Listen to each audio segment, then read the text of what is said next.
दिल्ली के विज्ञान भवन में मुनक्किद आयुष्मान भारत योजना प्रोग्राम में पीएम नरेंद्र मोदी ने शिरकत की। इस प्रोग्राम में मुल्क के मुख्तलिफ शहरों से लोग शामिल हुए। इस मौके पर वज़ीर-ए-आज़म ने लोगों से भी बातचीत की। आयुष्मान भारत योजना के ताल्लुक से लोगों को बेदार करने के लिए खास मुहिम चलाने की भी यहां बात कही गई।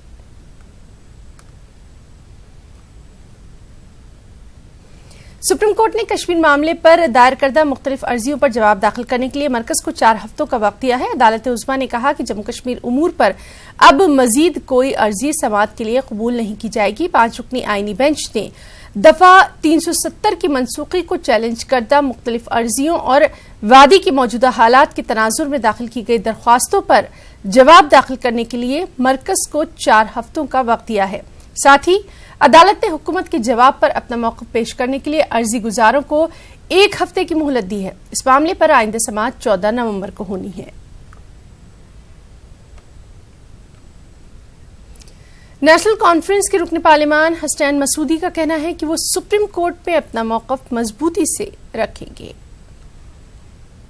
को लेकर सुप्रीम कोर्ट फिलहाल सुनवाई के लिए तैयार हो गया है। सुप्रीम कोर्ट में केंद्र सरकार और तमाम पक्षकारों ने अपना जवाब दाखिल करने के लिए समय मांगा है, लेकिन जो पक्षकार हैं वो उसका विरोध कर रहे हैं। उन्होंने कहा है कि इस मामले की सुनवाई जल्द से जल्द हो। फिलहाल सुप्रीम कोर्ट ने यह कहा कि इस मामले में केंद्र सरकार का जवाब काफी जरूरी है। नेशनल कॉन्फ्रेंस के हमारे साथ सांसद हैं हसनैन मसूदी साहब।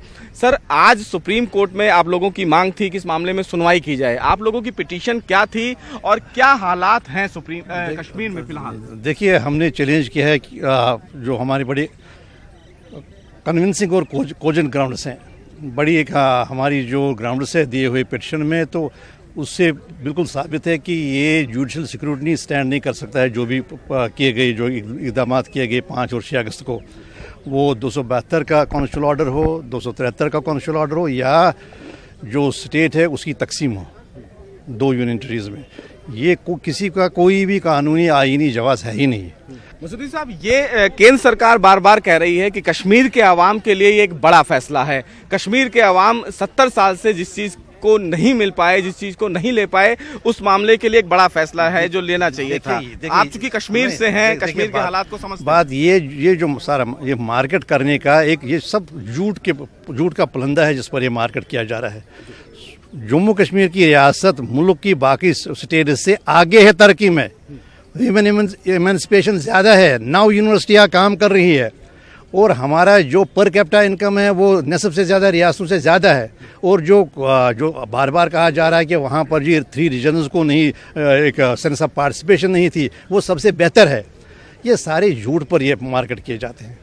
दरअसल बात, और दूसरी बात यह है कि फंडामेंटल बात यह है कि ट्रेड ऑफिस नहीं हो सकते हैं, सौदाबाजी नहीं हो सकती, ऑटोनॉमी, आइडेंटिटी और आप सो कॉल्ड तरक्की के दरमियान, तो ये गलत है। अब अगर ये होता फिलवाका तो ये बात नहीं होती कि पिछले 60 दिन से सारा बैठा हुआ है। देखिए, कारोबार बंद है, पब्लिक ट्रांसपोर्ट बंद है, रेलवे बंद है, स्कूल बंद है, कॉलेज बंद है, यूनिवर्सिटी बंद है। क्यों बंद है? जरा आप खुद से सवाल पूछिए। हाई कोर्ट के जज भी रह चुके हैं, तो आप इस ग्रेविटी को बहुत बेहतर समझते हैं।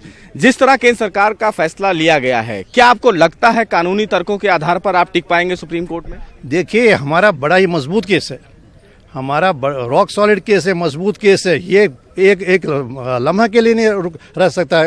जो भी प्रयास उन्होंने किए, जो भी उनके स्टेप्स है, 272 हो, 273 हो, या विभाजन की बात हो, नहीं रह सकते। ये सारा कानून आइन पर असॉल्ट करके किया गया है। ये सारा आइन को मजरू कर, और हमारा क्या प्रयास है? हमारा प्रयास है सुपरमैसी और majesty of constitution of India, क्योंकि उसको रोंद कर ये किया गया है।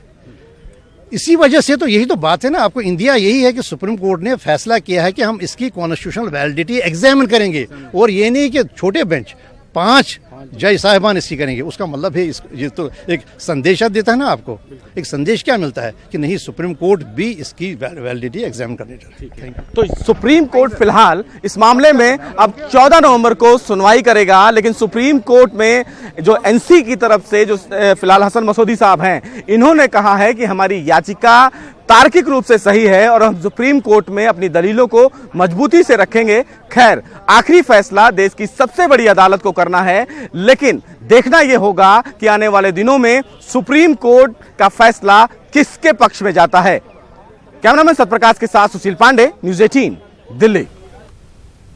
दिल्ली में सरकार दफ्तरों के टाइम टेबल में तब्दीली करने की तैयारियों में है। इम्कान है कि मौसम सरमा में ऑफिसेज के टाइमिंग में तब्दीली कर दी जाएगी। इस बात का इशारा दिल्ली के सीएम अरविंद केजरीवाल ने दिया। इसकी शुरुआत सरकारी दफ्तरों से हो सकती है।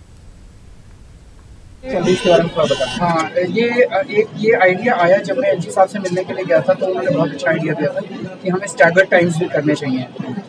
मैंने कहा सर मैं उसके लिए तो क्या हूँ, अगर आप तो कल मैं ओपी अग्रवाल जी से मिला था जो इसमें एक्सपर्ट हैं, वो हमारा पूरा प्लान बना रहे हैं कि किस तरह से जब हम दिल्ली में विंटर सीजन में पराली के टाइम पे भी और पराली के बाद भी हम शुरुआत करेंगे दिल्ली सरकार के ऑफिसर्स से कि दिल्ली सरकार के ऑफिसर्स के टाइम इस तरह से स्टैगर कर दिए जाएं कि सारे लोग एक साथ सड़क पे ना आए। उससे ट्रैफिक कम होगा और इससे पोल्यूशन में भी। जमात-ए इस्लामी हिंद ने प्रेस कॉन्फ्रेंस कर सरकार से मुतालबा किया कि जल्द से जल्द कश्मीर में हालात में बेहतरी लाई जाए। जमात-ए इस्लामी के नायब सदर का कहना है कि इंटरनेट और कम्युनिकेशन के जराये को बहाल किया जाए और सियासी लीडरों को रिहा किया जाए। हमने ये बात कही है कि कश्मीर में जिस तरीके से जिस प्रोसेस से 370 हटाया गया है वो हमारे नज़दीक सही नहीं है, और 370 हटाने के साथ साथ वहाँ जिस तरह वहाँ के स्टेट के स्टेटस को ख़त्म किया गया है वो तो हमारे कॉन्स्टिट्यूशन के फेडरल स्ट्रक्चर और फेडरल स्पिरिट के ख़िलाफ़ बात है। तो हमने ये मुतालबा किया है कि ये जो बात है स्टेट ख़त्म करने की बात, इसको हुकूमत ख़त्म करे फौरी, और वहाँ असम्बली के इलेक्शंस कराए और असम्बली से मशवरा करके वहाँ ज़रूरी इक़दामात करे। और असम्बली का इलेक्शन कराने के लिए और पूरे डेमोक्रेटिक प्रोसेस बहाल करने के लिए ये भी ज़रूरी है कि वहाँ जितने पॉलिटिकल प्रिजनर्स हैं उनको रिलीज़ किया जाए।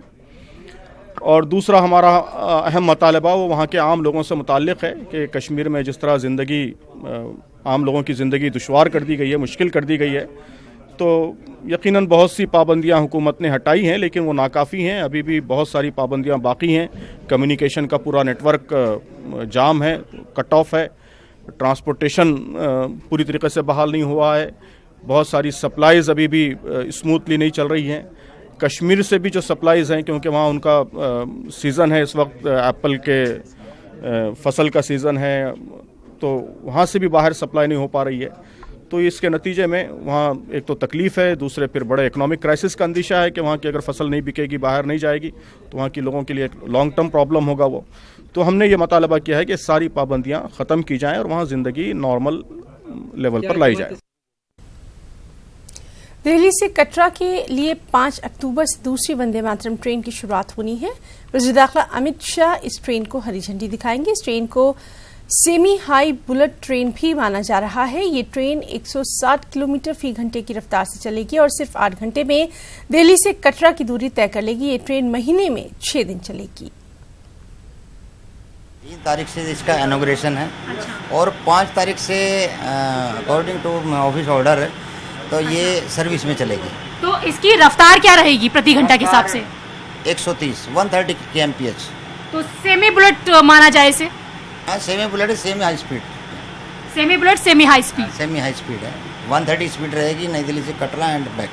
नवरात्र शुरू हो चुके हैं और ऐसे में रेलवे ने एक नया तोहफा दिया है, वंदे भारत।